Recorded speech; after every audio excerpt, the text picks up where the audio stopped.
Hello everyone. This is Deepak Ravichandran from Share Market Success. Q2 result on 8/10/2003. 453 companies has released the result. We are going to see three best thing, right?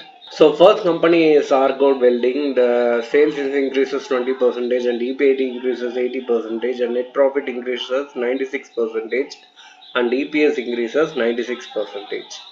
Second company TD Power.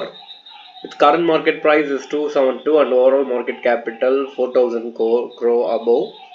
Sales increases 29 and EPAT increases 83, net profit increases 65 and EPS increases 64. And third company is Crop.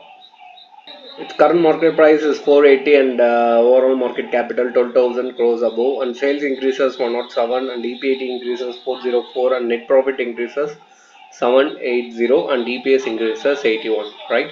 So another thing, I am not a SEBI registered advisor. So what are the stock you are going to buy? Go with the SEBI registered advisor advice, right? So today I have stuck with some work, so I cannot able to do the full video. So I have given the Instagram link in the description.